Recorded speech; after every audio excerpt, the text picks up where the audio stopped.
मोर्चा निघत आहे आता तुम्ही या मोर्चाकडे सहभागी होणार आहे काय?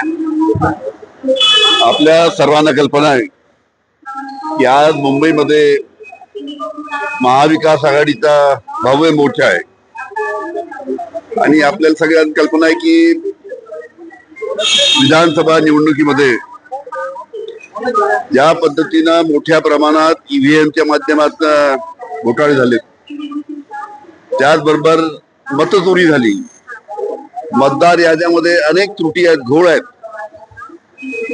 एका घरामध्ये 130 लोक आहेत. कालच बातमी आली की नवी मुंबईच्या कमिशनरच्या घरामध्ये तिथे सुद्धा 120 लोक सापडले. त्याच्यामुळे सर्वांची मागणी आहे, सर्वपक्षी मागणी आहे की ज्या मतदार याद्यामध्ये जो घोळ आहे संपूर्ण महाराष्ट्रामध्ये, तो मतदार याद्यातील घोळ पहिले दुरुस्त करावा, ज्या काही चुका असतील त्या चुका दुरुस्त कराव्या आणि नंतर निवडणुका घ्याव्या, म्हणजे फेअर निवडणुका होतील. कारण की अशा मतदार याद्यामध्ये घोळ असताना जर निवडणुका घेतल्या तर हे निवडणुकीच्या दृष्टीने योग्य नाही, लोकशाहीच्या दृष्टीने योग्य नाही.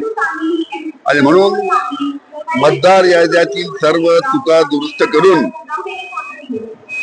पुढे निवडणुका स्थानिक स्वराज्य संस्थेच्या घ्याव्या, हे आमचं सर्व स्थानिक जे आमचं महाविकास आघाडी आहे त्यांचं सर्वांचं म्हणणं आहे. काल अजित आणि बारामतीमध्ये शेतकऱ्यांमध्ये वादग्रस्त वक्तव्य केलंय. ते म्हणलेले आपल्या भाषणाचे 100% व्याजाने पैसे दिलेले असताना वेळेत पैसे फेडायची तुम्ही सवय ठेवा, अशा पद्धतीने किती दिवस चालणार कर्ज फेडण्यात जाईल.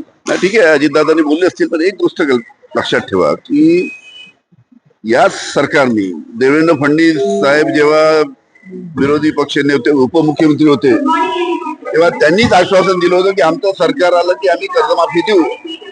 आता महाराष्ट्रातील शेतकऱ्यांचं एकच म्हणणं आहे की तुम्ही स्वतः जे आश्वासन दिलं होतं ते पूर्ण करा. तुमचं सरकार आलंय, तुम्हीच मुख्यमंत्री झालात, त्याच्यामुळे दिलेलं आश्वासन पूर्ण करावं. कारण की शेतकरी आज अतिशय अडचणीत आहे.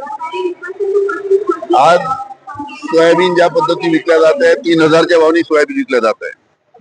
शासकीय सोयाबीनचा दर आहे 5328 रुपये प्रति क्विंटल.